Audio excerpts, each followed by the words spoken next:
told you, it's the fastest in the galaxy. Well, that was fast. Feel the power of Canada's fastest ranked internet. A man on the plane told us about a place where people become fish. He said, go past the hidden caves and enter a world that'll change you. Air Transat, vacation is calling. Well, Bully Awareness Week has drawn to a close, but according to Bullying Canada, more than 64% of Canadian kids report being harassed at school. It's a story that's become prevalent after an Ontario teenager was bullied to death last month. I'm now joined by Tanya De Silva. She is a youth and family therapist. She joins me in Toronto. Tanya, I appreciate your time here on CTV News Channel. Thanks for having me. So many heartbreaking stories of the situation with young kids being bullied, experiencing bullying.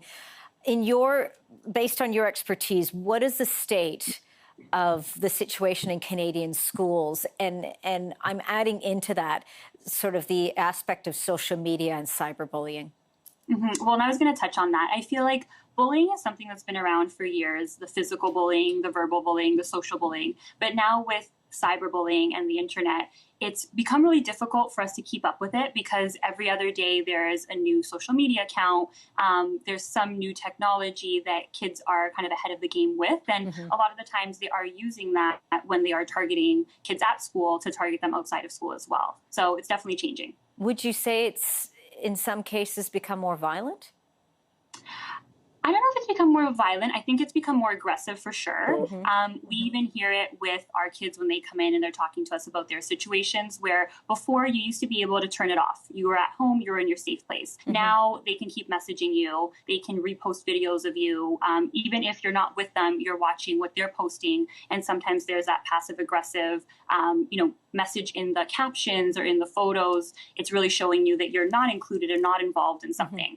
So I think it's just become a lot more aggressive with you're not really able to turn it off the same way that you once were. What kinds of things are you hearing from these kids? What's going through their minds of, having to go through this and then trying to understand and deal with it?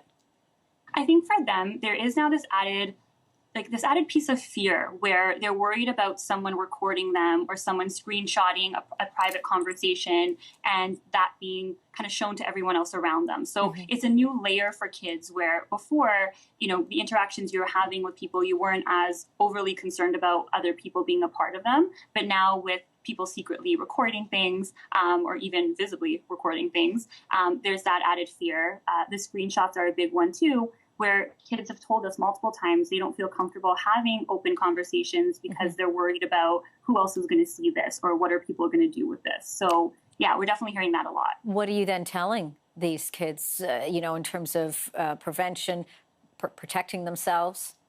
Well, I think that kind of goes into just the general footprint, like our online footprint. We talked about just being aware of, what they're doing and who they're with and if phones are out and, again, what they're saying.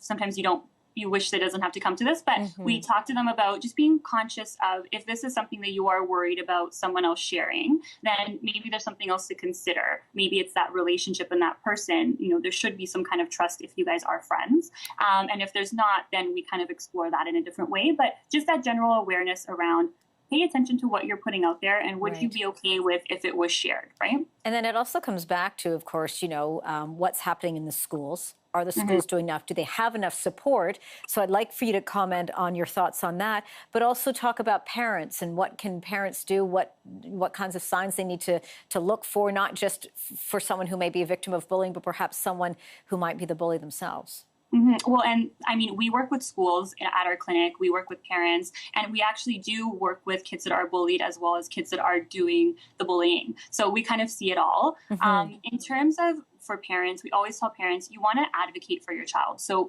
you want to start tracking and keeping copies of maybe, the exchanges or the videos or the photos that are being put out there. And you want to create a connection with someone at that school, whether it's the social worker, or the teacher, or the principal, and just make sure that they're aware of it from the beginning. Because what happens a lot is families are like, oh, maybe it's going to get better, or I don't want to make a big deal out of it or make it worse. And then by the time that they do contact the school, it's already become a really big thing. But the school's only hearing it for the first time. So there's kind of now that disconnect versus it's been happening for a while, but we didn't know about it. So we always really push to advocate for your child, talk to the school about it, have those conversations early on so that we're on top of it. We always also advocate in a way that schools, there's a lot going on in schools, and they're trying to keep up with it as much as they can.